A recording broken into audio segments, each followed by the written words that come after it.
नमस्कार दोस्तों, अश्वमेध नर्सिंग ट्यूटोरियल्स की तरफ से आपका स्वागत है। हम आज अपेंडिसाइटिस के बारे में पढ़ाई करने वाले हैं, तो चलो स्टार्ट करते हैं। सो अपेंडिक्स क्या होता है? अपेंडिक्स इज ऑल्सो कॉल्ड वर्मिक्स और वर्मीफॉर्म अपेंडिक्स। उसको हम वर्मिक्स बोलते हैं या वर्मीफॉर्म अपेंडिक्स बोलते हैं क्योंकि उसका जो शेप रहता है ये कैसा रहता है, वार्म जैसा रहता है। वार्म जैसा रहता है इसलिए हम उसको वर्मिक्स बोलते हैं या वर्मीफॉर्म अपेंडिक्स बोलते हैं। It is finger shaped blind ended tube which is connected to caecum. ये जो अपेंडिक्स होता है दिखने को कैसा होता है, वर्म लाइक या फिंगर शेप रहता है और एक साइड से ब्लाइंड पाउच रहता है, ब्लाइंड ट्यूब रहती है कनेक्टेड टू सिकम। जो इंटेस्टाइन का पार्ट सिकम है उसको ये कनेक्ट रहता है appendix. So previously we categorized appendix as a vestigial organ, but a recent study noticed that it is a reservoir of beneficial bacteria. So previously जो ज़्यादा रिसर्च नहीं हुआ था उस टाइम हम इसको वेस्टिजियल ऑर्गन बोलते थे। सो वेस्टिजियल ऑर्गन्स क्या होते हैं, इसमें जो ऑर्गन्स का फंक्शन अभी बॉडी में ख़त्म हुआ है या अभी प्रेजेंट नहीं है उसको हम वेस्टिजियल्स ऑर्गन बोलते हैं। जो इवोल्यूशन के टाइम से जैसे से इवोल्यूशन हो गया तो उसमें क्या होता है, जो ऑर्गन्स का कुछ फंक्शन कम होता है या उसका फंक्शन ख़त्म होता है बॉडी में, उसको हम वेस्टिजियल ऑर्गन्स बोलते हैं। सो ऐसा ऑर्गन्स हम अपेंडिक्स को ही मानते थे, बट नाउ जो रिसेंट स्टडीज़ आए सामने उसमें अपेंडिक्स को हम अच्छा ऑर्गन बोल रहे हैं क्योंकि उसमें बेनिफिशियल बैक्टीरियाज क्या होता है, रिजर्वायर होता है, मीन्स उधर प्रेजेंट रहता है, स्टोर रहता है। सो इसीलिए हम इसको बेनिफिशियल बैक्टीरिया के लिए अभी वेस्टिजियल ऑर्गन्स नहीं बोल रहे। सो लोकेशन कहाँ है इसका? It is average 9 centimetre length, 9 centimetre average length में रहता है, 2 सेंटीमीटर टू 16 सेंटीमीटर के बीच में रहता है। So located in right lower abdominal quadrant.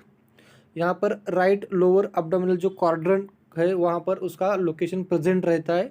हमारे बॉडी में कितना अब्डोमिनल कितना क्वाड्रेंट है? 9 क्वाड्रेंट है। सो 9 क्वाड्रेंट में जो राइट लोअर अब्डोमिनल क्वाड्रेंट है वहाँ पर ये अपेंडिक्स प्रेजेंट रहता है और एट मैकबर्निस पॉइंट। सो एट मैकबर्निस पॉइंट क्या होता है, एंटीरियर सुपीरियर इलेक्स स्पाइन जो है, तो एंटीरियर सुपीरियर इलेक्स जो है वहाँ से अपना जो अम्बिलिकस है वहाँ तक का जो डिस्टेंस है 1/3 पोजीशन पे वो प्रेजेंट रहता है। अगर इमेजिनरी हम लाइन ड्रॉ करते हैं अम्बिलिकस टू एंटीरियर सुपीरियर इलेक्स से, सो वहाँ पर निचले पार्ट में 1/3 पोजीशन पे क्या होता है, ये अपेंडिक्स प्रेजेंट रहता है। यहाँ पर उसको मैकबर्निस पॉइंट बोलते हैं। सो फंक्शन क्या है? It is safe house for beneficial bacterias, safe house for beneficial bacteria during diarrhoeal diseases. यहाँ पर अगर डायरियल डिसऑर्डर्स होते हैं, डायरियल डिसीजेस होते हैं, तो ऐसे टाइम में जो बैक्टीरिया है वो कहाँ अपेंडिक्स में बैठते हैं। एक बार डायरियल डिसीजेस कंट्रोल हो गया तो फिर से उनका ग्रोथ करते हैं और पूरा इंटेस्टाइन में फैल जाते हैं। सो बेनिफिशियल बैक्टीरिया का उसको हाइड रखने के लिए या उसको वहाँ पर छुपने के लिए ये अपेंडिक्स काम करता है, हेल्प करता है। सो एक कंडीशन रहता है, एक क्लिनिकल कंडीशन है, इसमें हम बोलते हैं अपेंडिसाइटिस। अपेंडिसाइटिस क्या होता है अपेंडिसाइटिस? सो देखते। So appendicitis it is an infection and inflammation of appendix is called appendicitis. So infection and inflammation जब अपेंडिक्स का होता है तो इसको अपेंडिसाइटिस, साइटिस मीन्स इन्फेक्शन या इन्फ्लामेशन, उसको हम साइटिस बोलते हैं। सो अगर कोई इन्फेक्शन होता है जो रिजर्वर बैक्टीरिया है या कुछ, कभी कभी क्या होता है जो इंटेस्टिनल कंटेंट है जो हम खाते हैं वो इंटेस्टिनल कंटेंट सिकम के थ्रू क्या होता है अपेंडिक्स में चला जाता है, तो उधर उधर वैसे ही बहुत दिन से पड़ा रहता है। उसकी वजह से क्या होता है, कभी कभी जो अपेंडिक्स है वो इन्फेक्टेड हो जाता है उधर। तो ऐसी सिचुएशन में क्या होता है, अपेंडिक्स इन्फ्लेमेशन होता है, इसमें सूजन आता है, पेन होता है पेशेंट को। ऐसी सिचुएशन को हम बोलते हैं अपेंडिसाइटिस। सो कॉजेस क्या क्या है, क्या क्या कॉजेस हो सकते हैं अपेंडिसाइटिस के? तो कॉजेस में obstruction in the appendix, appendix में कभी कभी ऑब्स्ट्रक्शन होता है क्योंकि अगर जो कंटेंट है गैस्ट्रिक कंटेंट अगर अपेंडिक्स में जाके स्टोर होता है तो ऐसे सिचुएशन में बहुत दिन स्टोर होने की वजह से क्या होता है, इन्फेक्शन फैल जाता है, उसकी वजह से ऑब्स्ट्रक्शन होता है, ऑब्स्ट्रक्शन की वजह से इन्फेक्शन फैल जाता है, बाद में इन्फ्लामेशन पेन वगैरह पेशेंट को डेवलप होता है। सो ये कॉजेस है ऑब्स्ट्रक्शन का। नेक्स्ट है sign and symptoms. Sign and symptoms क्या होते हैं? अगर पेशेंट को अपेंडिसाइटिस है, अपेंडिक्स में पेन है, राइट लोअर क्वाड्रेंट में पेन दिख रहा है, मैक और एट मैकबर्निस पॉइंट पे पेन दिख रहा है, तो ऐसे सिचुएशन में पेशेंट को साइन एंड सिम्टम्स क्या होते हैं? So acute pain in right lower quadrant pain start from umbilicus toward the right lower quadrant, ये पेन होता है. सो नोसिया एंड ओमिटिंग, ऐसे पेशेंट को नोसिया एंड ओमिटिंग भी फील होता है. देन फीवर, फीवर रहता है कभी कभी, जब इन्फेक्शन स्प्रेड होता है, फैल जाता है, तो ऐसे टाइम में पेशेंट को फीवर भी हो सकता है.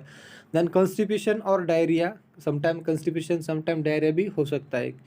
Then loss of appetite, appetite lost होता है क्योंकि पेशेंट खाने का मन नहीं करता है, ऑलरेडी वोमिटिंग वगैरह पेशेंट को होता है, इसकी वजह से patient loss of apatite, loss of apatite मुझे खाना नहीं खाता है आदमी.